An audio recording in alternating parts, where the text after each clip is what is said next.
Hey everyone, today we are looking into Mary Ann Bevan, an English woman who lived during the late 19th and early 20th centuries who, around 1906, started to develop a rare medical illness, which distorted her face and other features. In later years, this led to her becoming known cruelly as the ugliest woman in the world. But what happened to her and what did she make of her life? Mary Ann Bevan was born as Mary Ann Webster in Plaistow, in East London, on the 20th of December 1874. She was one of 8 children in a poor family. When she entered her adult years, she began training as a nurse, a profession which had boomed in the second half of the 19th century in Britain, owing to reforms of the nursing practice which Florence Nightingale had introduced in the 1850s and 1860s. Mary had completed her training by the late 1890s, and by 1900 was working as a nurse in London. Photos of her from this time reveal her to have been an attractive brunette. In 1903, Mary Ann married Thomas Bevan, a London greengrocer, whom she had been seeing for some time. Thus, Mary Ann Webster became Mary Ann Bevan. They quickly started a family, and by the early 1910s they had 4 children. But then, in 1914, Thomas died before his time, which was a severe blow to Mary Ann, both economically and of course emotionally. Thus, she would now have to raise their young children herself, and they were not very well off. What is more, around 1906 Mary Ann had begun suffering from a rare illness called acromegaly. Acromegaly is a disorder of the pituitary gland, the organ which regulates the production of hormones in human beings. The disease is caused by an overproduction of growth hormones. This is a limited problem in younger patients who are still growing, but once people reach their adult years, their growth plates start to close. If they develop acromegaly, the excessive production of growth hormone causes them to start growing again, but now the body's growth plates are largely sealed, and this results in abnormalities to their body, and the patient can suffer a lot of pain.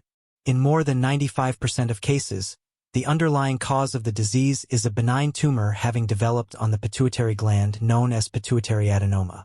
It affects about 6 people out of every 100,000 people, and usually begins to occur in middle age. Symptoms of the disease typically start with enlargement of the feet and hands, and then progress to distortions and expansion of the face and other parts of the body, such as would occur with Mary Ann Bevan. Later, joint pain and headaches develop periodically, and the sufferer's voice will often deepen. There are treatments for acromegaly today. Surgery can be used to try to remove the tumor from the pituitary. However, because this requires brain surgery, medications and radiation therapy are the preferred frontline treatments. Unfortunately, though, in Mary Ann Bevan's time, little was known about the disease, and there was no effective treatment of any kind available for it, so she had to soldier on despite it starting to affect her daily life. Mary Ann had first begun exhibiting symptoms of the disease around 1906. As is common with the pituitary disorder, her hands and feet first appeared swollen, and then the physical damage caused by the disease got worse as the years went by. She appears to have quit her nursing job at some time in the late 1900s and early 1910s, as her facial features and other parts of her body became more out of joint. Thomas Bevan, who was devoted to his wife, seems not to have minded, and was happy for her to stay at home if it was what she preferred in responding to the onset of the condition. But when Thomas died in 1914, Mary Ann was left in a desperate situation where she had to provide for her 4 young children, the youngest of which was still an infant. By this time, Mary Ann's face was becoming more and more drawn and masculine-looking, and folds of skin were starting to droop under her eyes. Consequently, in the conditions of the time, her appearance was making her less and less employable as time went by. Thus, Mary Ann had to go between jobs in the years that followed her husband's death, but she was constantly struggling to make ends meet. Finally, in the late 1910s, she decided to try to capitalize financially on the manner in which the disease had devastated her body. At this time, she entered a competition to find the world's ugliest woman, which had been placed in a newspaper by one Claude Bartram, the European agent for the American circus, Barnum and Bailey. Mary Ann sent in a photo which caught Bartram's attention. He contacted Bevan and offered her a job in the Barnum and Bailey circus in the United States. Mary Ann was initially reluctant, but eventually agreed to it when she was offered £10 a week for a year, in addition to having all of her travel expenses covered, and receive additional money from sales of any postcards of her at the circus. With this money, she would be able to provide for her children's education. The Barnum and Bailey Circus was just one of many shows which were held across America and other countries in the early 20th century which would today be considered callous and entirely politically incorrect. These shows would feature individuals who were considered spectacles, usually owing to some abnormality, or their being the victim of some genetic disorder or illness, as in the case of Mary Ann Bevan. For instance, such shows might feature giants and dwarfs who were respectively suffering from gigantism or dwarfism. Or they could include conjoined twins and albinos or individuals who had been born without a limb or were very large in girth. It was in shows like this that Mary Ann Bevan would perform for the next few years in America. In the beginning, her work involved a tour of Hampshire in England, but she was soon contacted by the head of the circus in America to come over to America. Accordingly, she set off from Southampton to America in 1920. There, she discovered that she was actually working now for the Ringling Brothers Circus. The Ringling Brothers Circus had first been established in Wisconsin, back in 1884, by the 5 Ringling Brothers, the sons of German immigrants to America. In 1919, shortly before Bevan's arrival in America, it merged with the Barnum and Bailey Circus.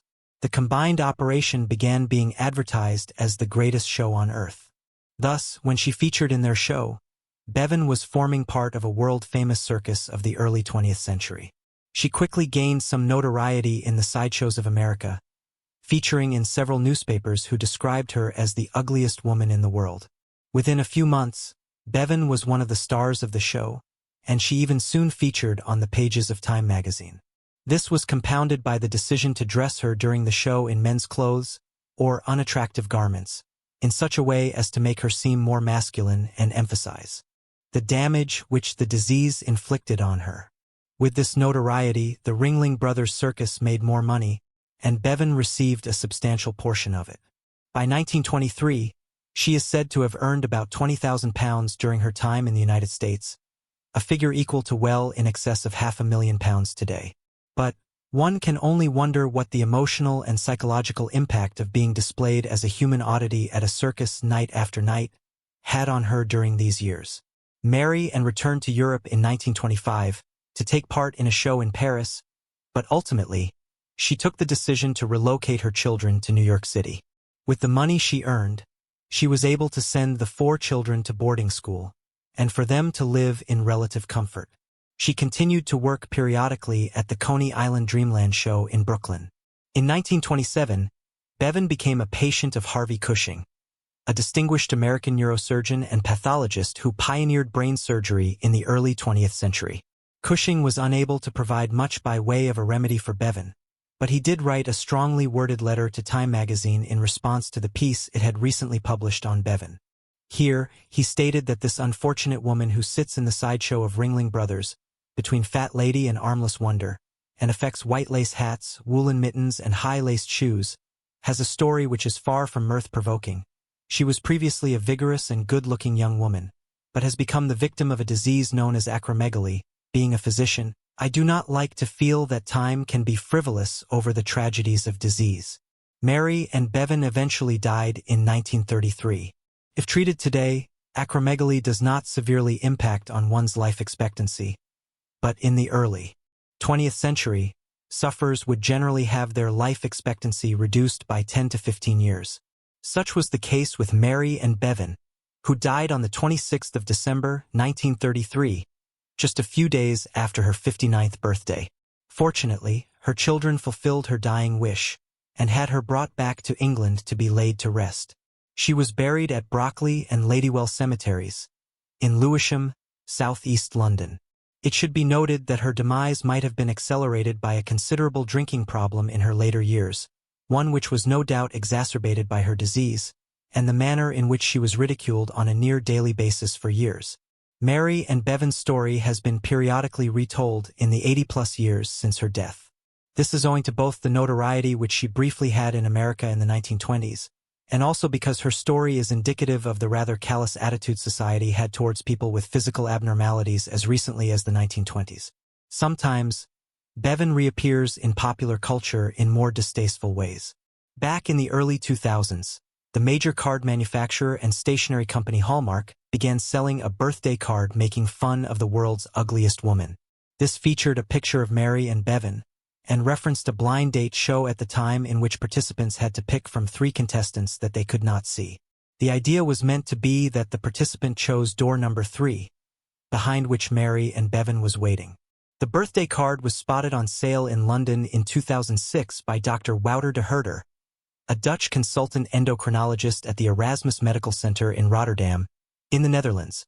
De Herder was visiting the UK for work and had just recently written a research paper which referenced Bevan's life and her struggles with acromegaly. He was shocked by the card and complained to Hallmark that, to quote, "I simply do not think it is right in 2006 to use her image to create a bad birthday card. I feel that this card is insulting to all patients who suffer from the same condition." Hallmark reluctantly accepted it was wrong for them to make a sick woman the target of a joke, but they only stopped further production and refused to take any cards which had been already produced out of circulation. As Robert Knudsen, the chief executive officer of the Pituitary Network Association, a group which focuses on supporting people with pituitary-related diseases such as acromegaly, subsequently commented, "To make money from the pain and misfortune of others is shameful. This is corporate greed taken to its lowest level." Hence, Mary Ann Bevan was a woman who, despite all her hardships, managed to make the most of her situation. Even though at her own expense, she earned money and gave her children a brighter future and more opportunities than she received in her youth.